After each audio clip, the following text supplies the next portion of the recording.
Estou gravando mais esse vídeo aula para a gente falar sobre alguns aspectos da filosofia, principalmente para aquelas pessoas que não entendem muito bem a utilidade, ou a função, para que serve a filosofia.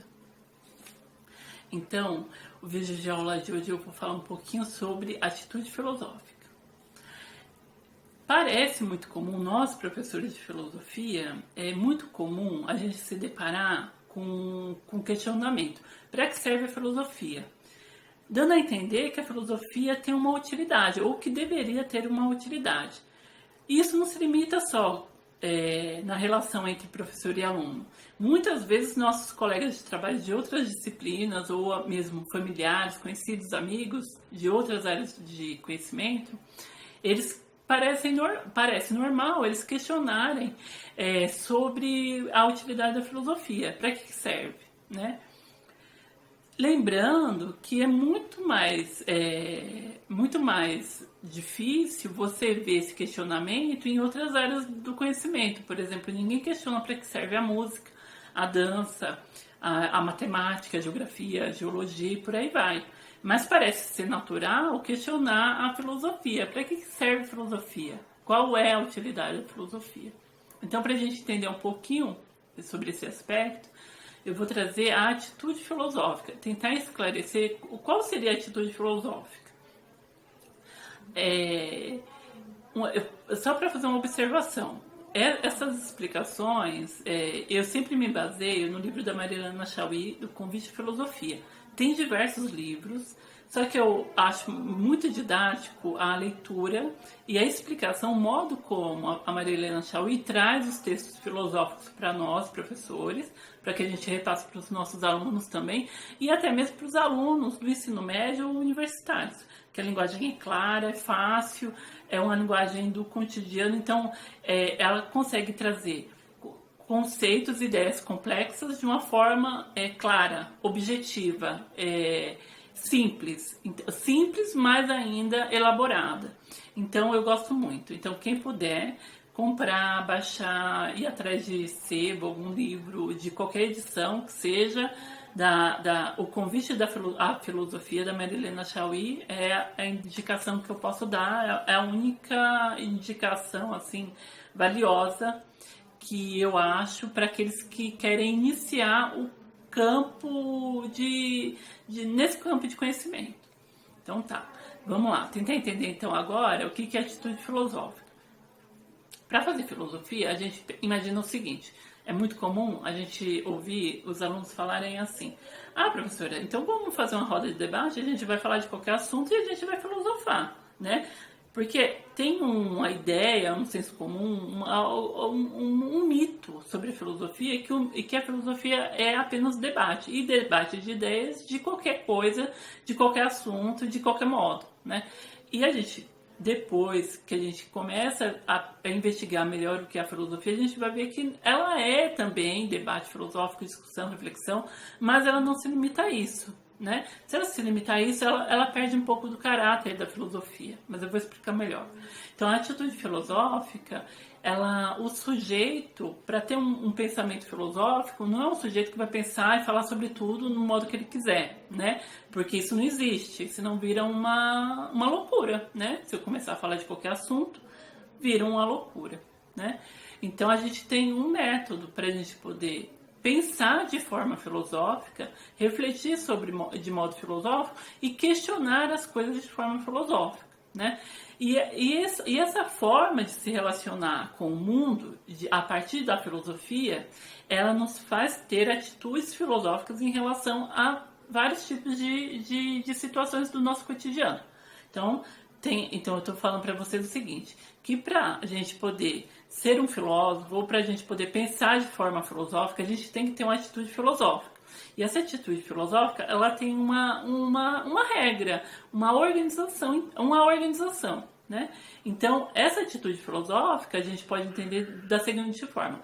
Ela num primeiro momento, ela é uma atitude negativa diante da vida, diante de tudo que acontece, e ela é uma atitude positiva em relação à vida e a tudo que acontece.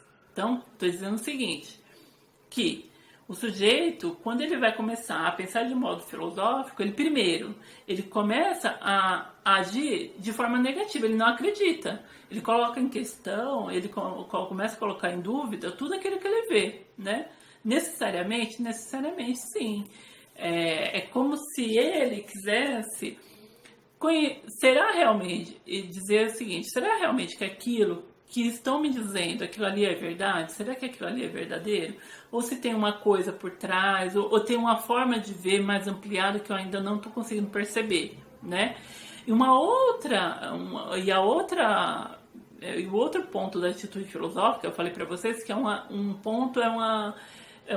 forma positiva. E ela é uma forma positiva por quê? Porque ela começa a indagar o porquê, o como e o que é das coisas. E quando a gente começa a questionar o que é, o porquê e como é das coisas, a gente dá um salto no conhecimento, porque a gente vai para um outro nível de entendimento. Ou seja, alguém chega aqui e fala para mim, Marcela, olha, eu acho que um determinado assunto é assim e ponto final. Se eu não questionar e eu achar que aquilo que ele está me dizendo é certo, eu tenho só uma forma de ver aquele assunto, que é a perspectiva que ele me trouxe, que provavelmente é uma perspectiva que ele já trouxe da mãe dele, do avô dele, de alguém, de um grupo social, um grupo político e por aí vai. Agora, se eu me propor a pensar, será que será que essa mulher está me falando certo? Será que é a única forma de eu poder pensar esse assunto? Será que não tem uma outra possibilidade de eu pensar esse mesmo assunto e que me traga um outro ponto de vista mais interessante? Vou dar um exemplo. É muito comum os ditados populares, as máximas que a gente tem aí na nossa sociedade. São ideias que são ditados populares, mas que são ideias que dizem um pouco do que a sociedade é e um pouco do que a sociedade acredita. Eu gosto bastante desse ditado popular que diz assim: o trabalho dignifica o homem, né?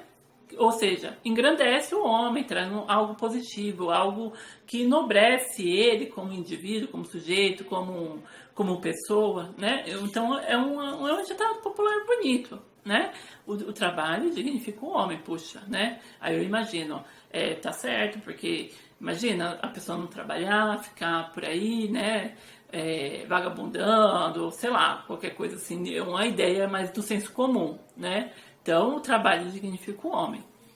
Só que se eu começar a questionar, será que o trabalho dignifica o homem? Não, o trabalho dignifica o homem, certeza, né? Eu tenho isso como certeza. Então, eu tô vendo realmente meus pais, meus avós, meus irmãos, meus primos, sei lá, todas as pessoas que eu conheço trabalham, são pessoas bacanas, elas conquistam suas coisas com seu esforço, isso daí é legal, não estou falando que não é. Só que será que essa frase, ela não tem nenhum tipo de questionamento por trás? Será que eu tenho que pegar ela no ar e falar assim, ó, essa é a minha verdade, o trabalho dignifica o homem, então quem não trabalha e quem por algum motivo não gosta de trabalhar, então está condenado a não ser digno de nada e por aí vai. Será que é isso? Aí eu te questiono, aí eu te pergunto, o trabalho escravo dignifica o homem? É trabalho? Será que dignifica? O trabalho infantil é trabalho? Será que dignifica? Será que faz bem? Será que enobrece a criança? O trabalho, a exploração sexual, os trabalhos que exploram o corpo, né, a qualquer custo, de qualquer forma, será que dignifica a mulher, o homem, aquela pessoa? Então, tá vendo como é interessante a gente pensar de forma filosófica? Porque a gente pega uma coisa que é bacana, e realmente é bacana, o trabalho dignifica o homem, só que se a gente começar a explorar um pouco desse universo, desse ditado popular, a gente vai perceber que a gente tem outras questões para trazer, né? Será que o trabalho escravo, o trabalho infantil, a exploração de estrangeiros, a